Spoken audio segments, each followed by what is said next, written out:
Hello everyone, it's the old man in digital world, and I wanted to take a moment to try something out with you. Let me know what you think of this short story, War. Dad, teacher told us we have a new assignment today, part of a restricted lesson? Oh, it's that one. You really are growing up, aren't you? Old enough to learn the troubling reality. You'll be fully grown really soon. Dad, please, Dad, don't embarrass me. Fine. So, it's time for you to learn war. Am I right? Yeah, that's what teachers say. I don't understand what that means, or why is it such a big deal? There was no definition in the dictionary, and it's restricted on the internet when I look for it. Yes, it would be. Let me explain. War is not our word. It's a foreign and imported word. We learned it late ages ago. Its meaning is passed down to each generation, so we never forget and never again repeat.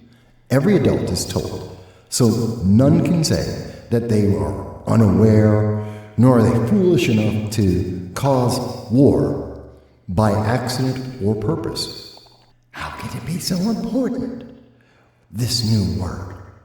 Why must everyone know and be held harshly? As my father told me, and his father told him before, for several generations now, I will tell you of war and parasites. An exploration ship, Venture by name, happened to find a new habited world on a mid-sized moon. It was an oddity to the crew. It made no sense. As it did so, odd quadrilaterals lifted off the surface of the moon. These cuboids moved quickly once out of the atmosphere. Surprisingly so, as analysis quickly found solid fuel propulsion providing thrust. Literally poison, in fact. It just made no sense. Venture's crew was befuddled. The cuboids had no life on them, just parasites. Were the sentients trying to infect their peaceful exploration ship? Was it an absurd response?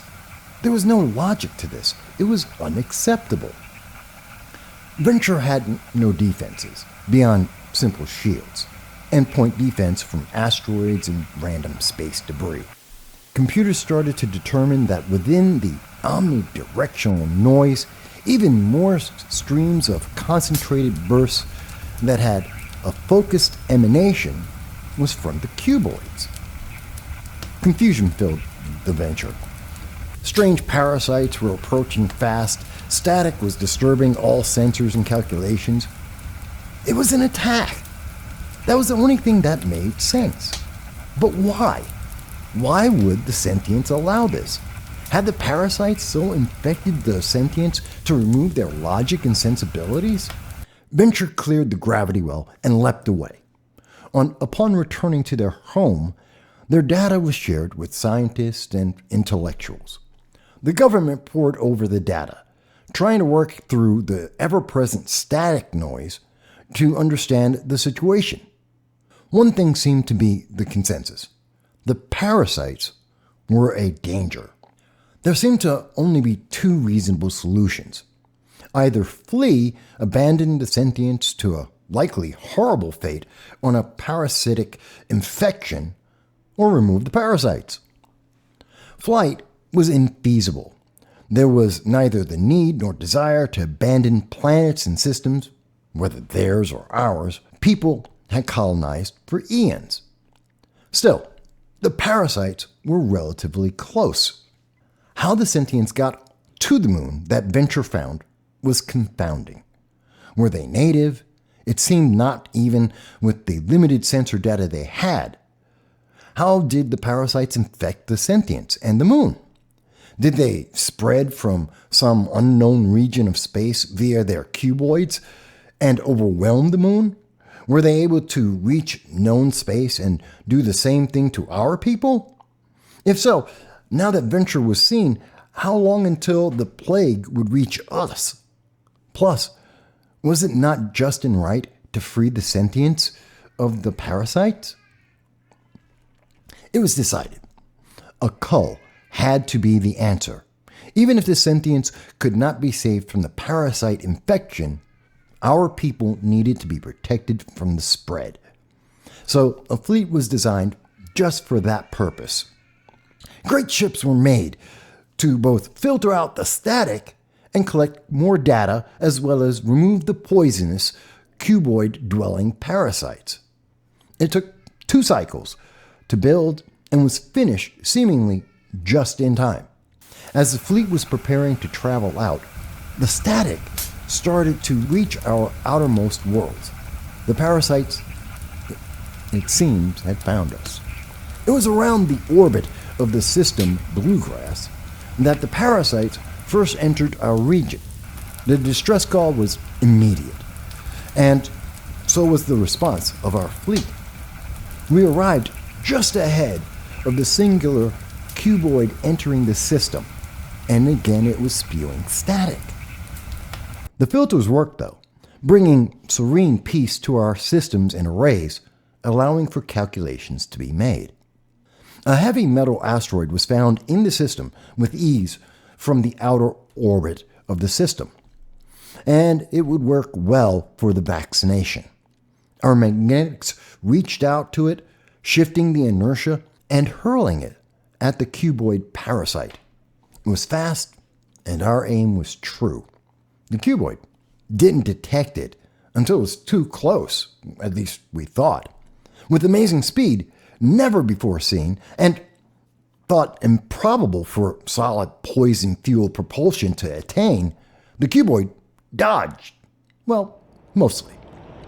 The metal-infused rock glanced the cuboid instead of a direct hit. Still, it was enough. Poisonous gases evacuated the cuboid into the void of space, along with what we could only assume were spores or the parasites themselves. There were so many in such a small cuboid, we were assured that the cuboid was simply teeming with parasites. We quickly hurled several more small asteroids similar to the first one in a spray of the area. Given the speed of the maneuver we had just observed, to shoo the parasite lest it escape or worse infect our plants in any system, and on the 3rd try, we again glanced it. But it was a muff. The venting was far greater. The spores way more numerous. The cuboid spun slowly without the propulsion beyond the venting. The poison engines were quiet.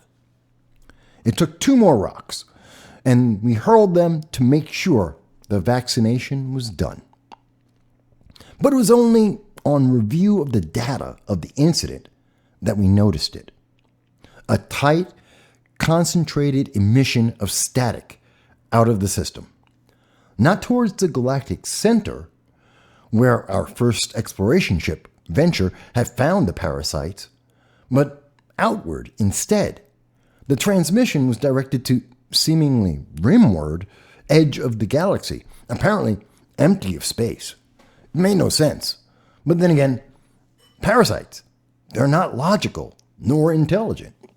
With the success at Bluegrass, the fleet was turned towards the system we now called the Parasite Zone.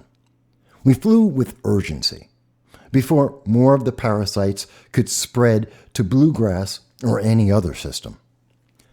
As soon as we entered the zone, our fleet stopped immediately, found the largest asteroid in range, and then we hurled it at the moon with sympathy for the sentients that were suffering there. Their ends would be quick and painless, but the cull would be complete. The parasites weren't so willing to give up their grasp of the sentients, it would seem. Cuboids of similar size to the one at Bluegrass erupted from the moon. Several dozen were seen, almost vomiting, it looked like, from the moon. Tight beams of static assailed our fleet so frantic and intense It overwhelmed all of our filters. Our scientists thought this to be the only means of the initial infection. Probably it was the parasite's way to confuse or otherwise make docile their intended future victims. The cuboid themselves had trajectories directly in line with the asteroid. Then came the projectiles, small and very fast, targeting the asteroid. But our calculations had been planned with care. There was virtually nothing that could stop or prevent the momentum of the mass. The parasite cuboids then did something amazing. We could never have imagined this. Each one shifted their path to collide with the asteroid. Perhaps they were drawn to the asteroid like magnets, as the parasites thought its new prey. Or perhaps they were trying to protect the colony nest of their infection on the moon. Either way, it was of no avail. Each shattered against the asteroid without perceptible result, as our calculations had assured. And then the sentients were cold. It was quiet after that. But once again, review of our data found another enormous tight beam of static directed to the same point in the outer rim. It had to be an instinctive reflex of the parasites, an interstellar pheromone to warn what must be the source of the parasites to stay away. All the better, we thought. As we reviewed the data of both actions, even as we were mourning for the sentience continuing throughout the entire fleet, our scientists were sent out to investigate the moon. Once it cooled, of course. And it took quite some time for us to wait until the moon subsided enough from the impact to allow any real data collection. It took even longer to start sifting the data and to understand what it meant. Though a corpse can't tell you everything about its actions in life, you would be surprised what it can say. And we were shocked in the time after returning home and all the analysis was done. We had made a grave mistake. What we thought were sentients and parasites was incorrect. Our decision and ingrained species hereditary fear, we postulated, was based on far too little data. Had we only taken more time and gathered more information, if we just observed more and acted less. But those actions could never be altered now, especially after we stopped filtering the static and analyzed it.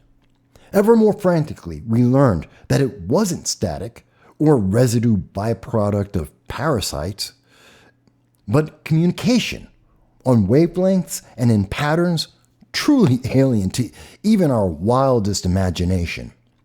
Oh, how we desperately sought to decode the language. We knew what each instance would say. We held to glimmers, though, of the chance that we could be wrong as we deciphered one word and then another. Each instance slowly formed into sentences, and we confirmed our worst fears well before the total message was formulated. Messages of greetings, bewilderment, shock, anger, and pleas for mercy. And then last-ditch warnings to their kin of what had befallen them. You didn't need to be a philosopher nor government administrator to discern what this would mean, or at least at the time we thought we understood. Our councils gathered with haste. A message must be sent. Plans must be made. But what to say and what to do? What could prevent the inevitable? The parasites were not like us in any way. Descended from predators seemed assured. We were the ultimate result of beings that lived on our planet and its inhabitants. Each species eventually raised up to sentience and then on par with our technology. They were bipedal, with binocular vision, dense and of average height, but obviously from a planet with a higher gravity than our own, or the moon we first found them on. The cuboids were their means of interstellar travel, explaining the oddity of them and what we first thought were the dominants reaching the moon that did not fit any of them. What do we do? Instinct screamed at us, "Run!" Logic demanded we apologize and explain our errors. But would they understand? Could they understand? Would they care? Especially after how we acted. Even as many insisted we abandon worlds and systems for light years from these parasites and the parasite zone, perhaps resettling on the far opposite end of the galaxy. But a decision was made. We wouldn't run. We would explain and ask for forgiveness. We would offer open willingness for terms to compensate for what had been lost, willing to give even more than whatever was demanded of us. Yet, before we could send out our message of remorse, we received a message instead. It was short, simple, and brutal. Far more brutal than we feared. You do not deserve a conversation that you never sought anyway. But we are angry and must start a rage with words we doubt you will ever listen to. You started this, but we will win the war. We did not know then what some of those words meant. They were foreign to our language and understanding. Yet the message reached deep inside our minds, into the very depths of our primordial past, and evoked fear.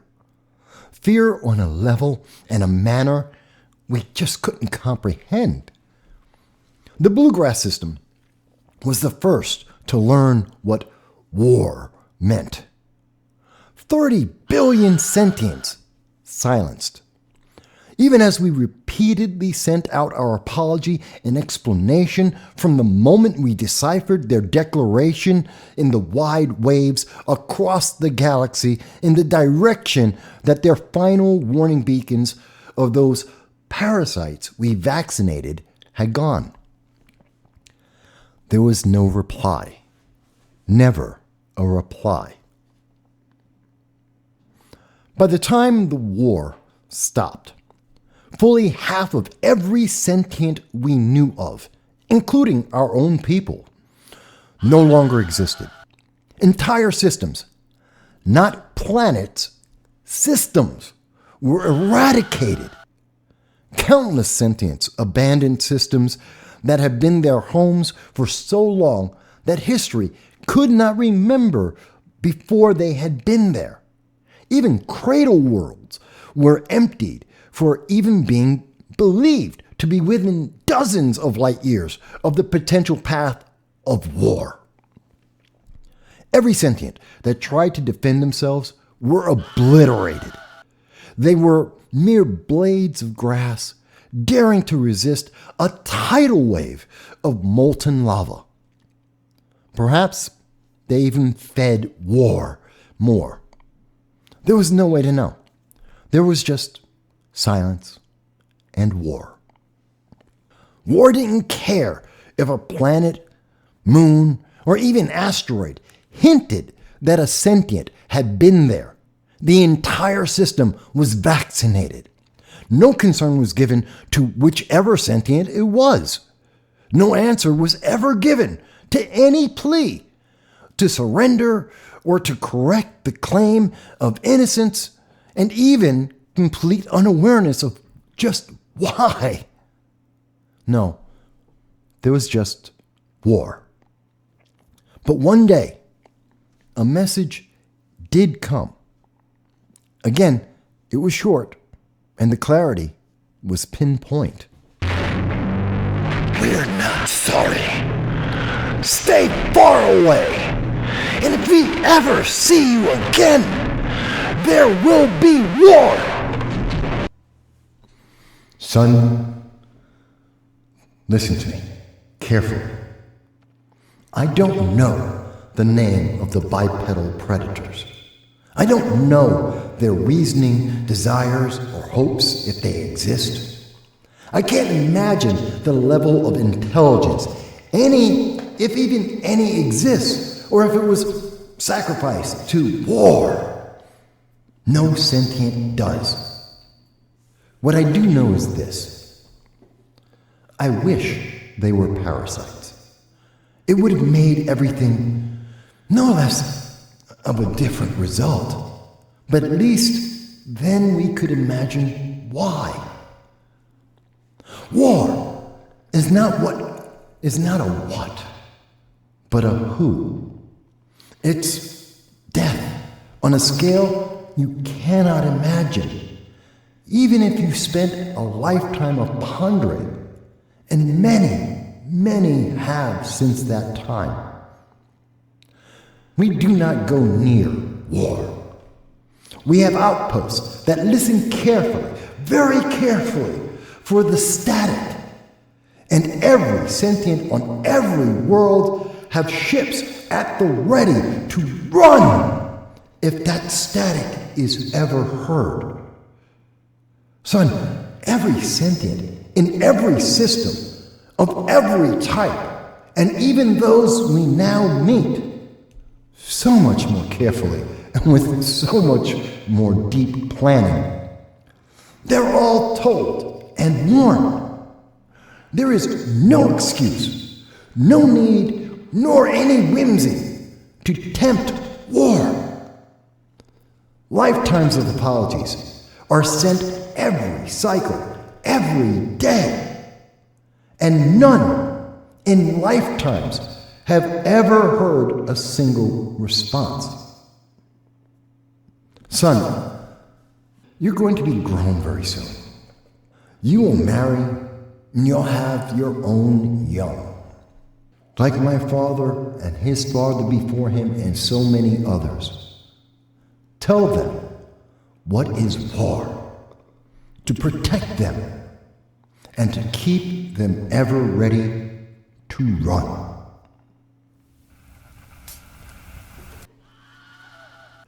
Thank you for listening to this short story. It's a humans are space orcs kind of story. First one I've ever written, first one I've ever read out. I hope you found it interesting. If you like it, give me a like, share, leave me a comment, tell me what you think. Until the next time, thank you.